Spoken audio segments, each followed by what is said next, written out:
Hello बच्चों, आज हम लोग पढ़ेंगे ओम का नियम। क्या पढ़ेंगे? ओम का नियम। ओम का नियम। ओम का नियम। ओम का नियम आज हम पढ़ेंगे। इसको हम कहते हैं ओम्स, यानी ओम्स लॉ। ओम्स लॉ क्या कहते हैं? Ohm's law. आज हम इसी को पढ़ेंगे।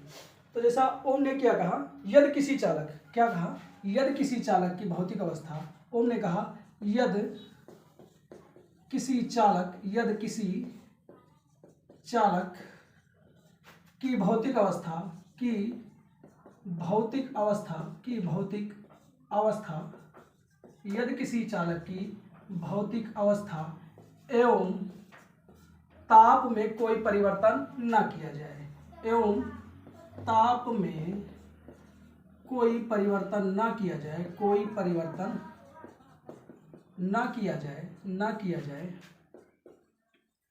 न किया जाए, तो उसमें तो उसमें तो उसमें बहने वाली धारा, तो उसमें बहने वाली, उसमें बहने वाली धारा, उसमें बहने वाली धारा उसके सिरों के बीच, उसके सिरों के बीच, उसके सिरों के बीच, उसके सिरों के बीच उत्पन्न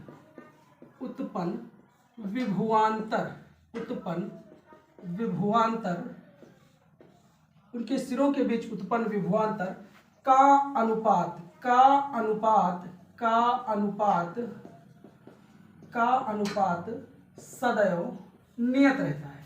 क्या रहता है? सदैव नियत रहता है। अब यहाँ ओम ने क्या कहा? ओम का जितना जो नियम है वो टोटल प्रतिरोध पर ही संबंधित है। ओम का नियम जो है प्रतिरोध से संबंधित है।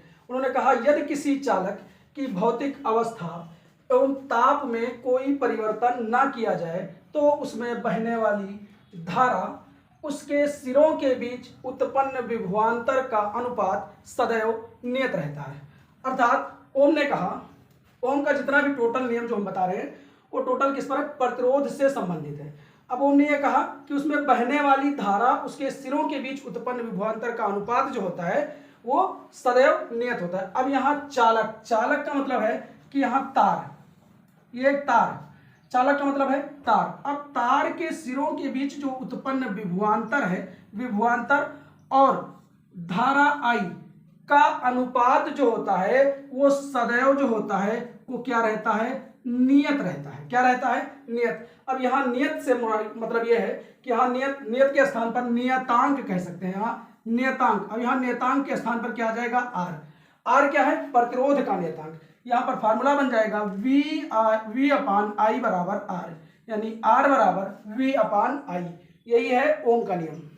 यहाँ मतलब है, यहाँ ओम ने, फिर से एक बार सुन लीजिए, यदि किसी चालक की भौतिक अवस्था, यदि किसी चालक की भौतिक अवस्था एवं ताप में कोई परिवर्तन ना किया जाए, तो उसमें बहने वाली धारा उसके सिरों के बीच उत्पन्न विभवांतर का अनुपात जो होता है वो सदैव नियत होता है। अर्थात इसमें बहने वाली जो धारा है वो सदैव क्या रहेगी? नियत। मतलब यह है कि ये विभवांतर मतलब वोल्ट, अगर वोल्ट बढ़ेगा तो धारा तुरंत क्या हो जाएगा? घट जाएगा। धारा का मान क्या हो जाएगा? घट जाएगा। अब ये आपके एग्जाम की दृष्टि से, हाई स्कूल एग्जाम की दृष्टि से ये क्या है? बहुत ही इंपॉर्टेंट है। अब इस पे सवाल कैसे पूछता है ये भी हम जान लेंगे। इसमें सवाल वो पूछता है यदि एक चालक का प्रतिरोध, यदि एक चालक, सवाल वो पूछता है, क्वेश्चन इस प्रकार से पूछेगा आपसे, यदि किसी चालक, यदि किसी चालक का प्रतिरोध, यदि किसी चालक का प्रतिरोध, यदि किसी चालक का प्रतिरोध, प्रतिरोध 10 ओम है। क्या है? 10 ओम है।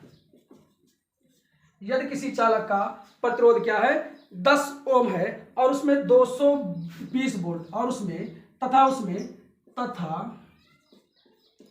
उसमें 220 वोल्ट का, 220 वोल्ट का